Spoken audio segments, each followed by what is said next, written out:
Chapel Hill is the university, and the university is Chapel Hill.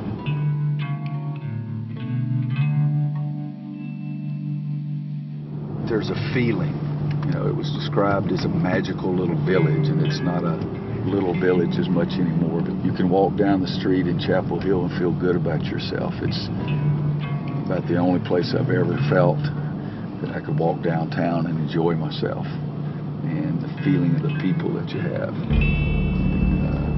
That's something that's so strange it is hard to explain.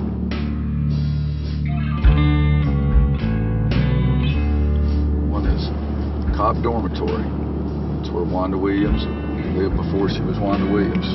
4 years in college, she lived right there. So I made that, we started seeing each other a lot our freshman year, so I made that trek through there quite a bit. And this 10-floor dorm right here is where I stayed my first 2 years in college. So I was over here close to the Smith Center before the Smith Center was even an idea. Well, in 2000, when I did not come back to North Carolina, I thought that was out of my life forever. It was a closed issue. And yet 3 years later, I was asked to come back again, and that's something that we never imagined. And she said she believed I was destined to be the coach at North Carolina because I turned it down and still I got another chance.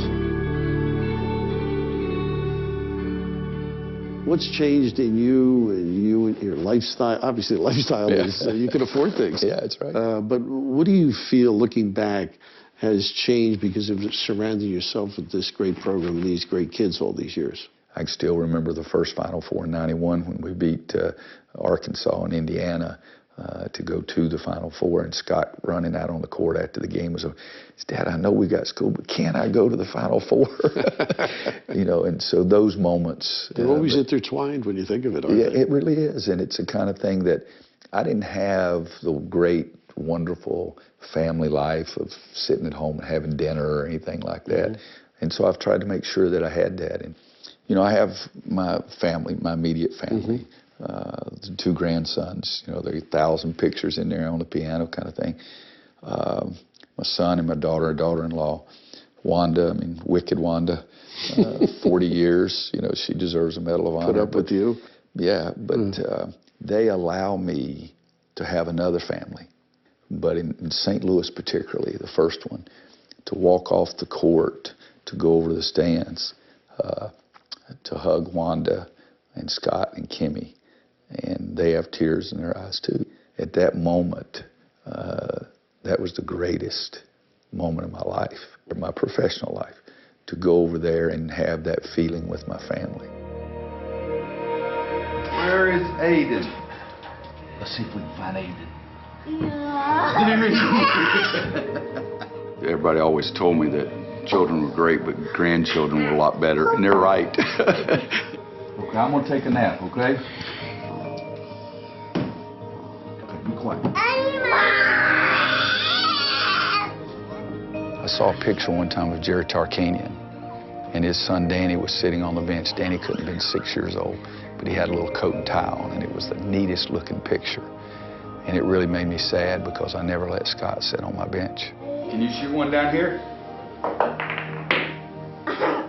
I think he looks back on my growing up a lot and probably regrets not being around as much, but to me, I never knew any different. It was, my dad had a job like other dads did, and that was just the way it was.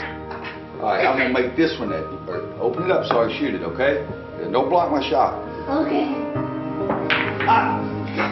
He felt like he didn't always have a chance to spend the quality time or the necessary time with his son and his daughter. Oh, I got one in the hole. I got another one in the hole. I got another one in the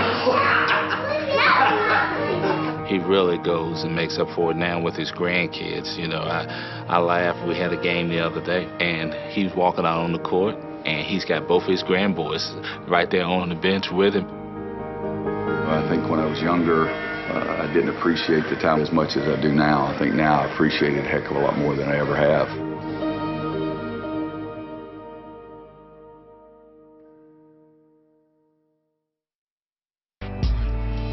I think your personality and your fingerprints on this program, they've been well served. What does it mean to you, your program, your institution? Obviously, to go all the way is sensational, but the build-up to that has to be incredible at an institution like this. You know, when you're a father, when your children are born, you remember that moment. When they do significant things, you remember every moment. But when you're a coach at North Carolina and your dream is winning a national championship, nothing is even close to standing on that stage and listening to one shining moment. And the feeling that you have with those kids, because you know what you've been through and what they've been through. Mm-hmm. If you put $100 million there on the floor and say you can have that, but you've got to forget your feeling that you had standing on the stage in 2005 or 2009, I'd say you can keep the $100 million.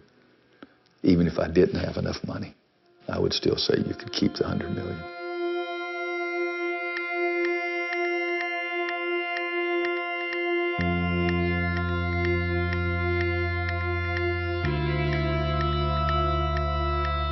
You know, every coach would like talent, but every coach would really like experienced talent, because those are the teams that do have a chance to win the whole thing.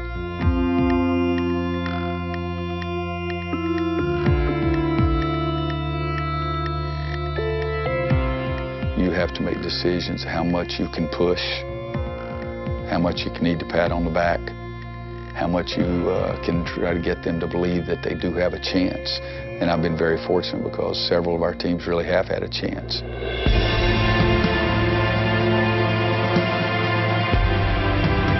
The things that you do in preparation to get you there, and now saying, this is it. I have a chance, so go play.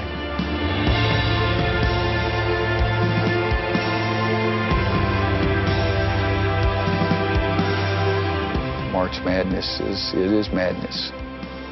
It's what you run in the summer. It's what you run the sprints in the fall.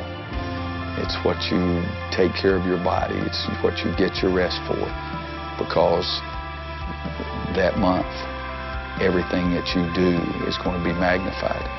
And if you're successful, what you do that month will build relationships and memories that will never leave you.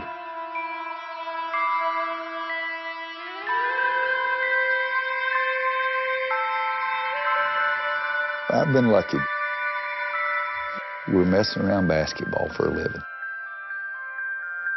That's a pretty good life.